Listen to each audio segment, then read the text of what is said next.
Vanessa Redgrave once received a question she'd never been asked before, and it stopped her in her tracks. Not, "Who was the greatest actor you ever worked with?" That's the kind of thing people debate endlessly. This question was different.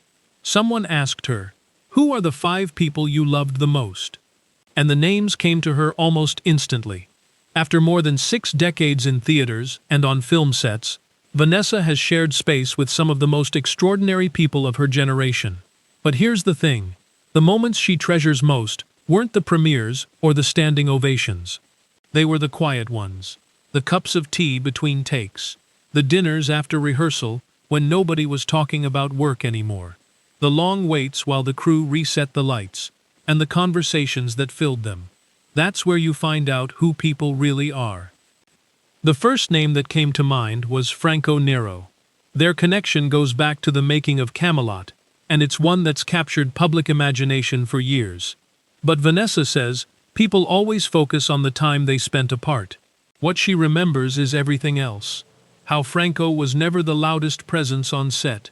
How he treated everyone the same whether you were the director or someone moving equipment. And how easy it always was just to sit beside him.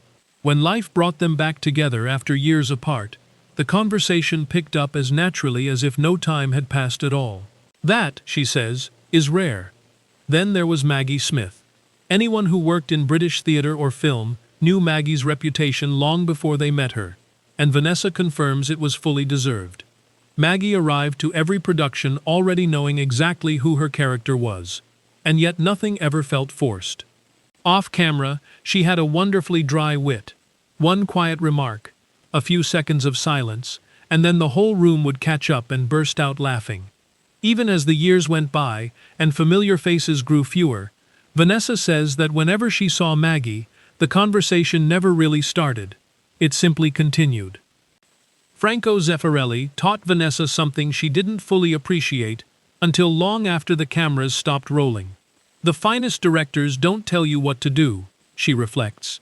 They help you discover it yourself.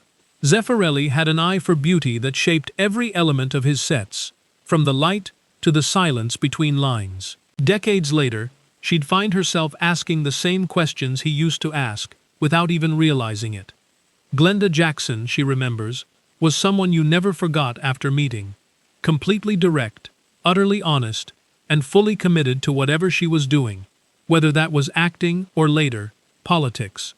Vanessa valued that straightforwardness deeply, and director Trevor Nunn, the 5th name, had a rare gift for making actors believe they were capable of more than they thought.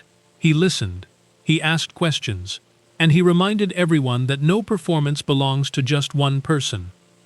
When Vanessa thinks back now, she's not measuring her life by the productions or the applause. She's measuring it by the people.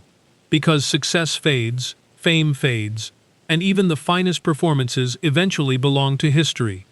But a real friendship, a generous spirit, a conversation that leaves you feeling a little brighter, those stay with you for the rest of your life.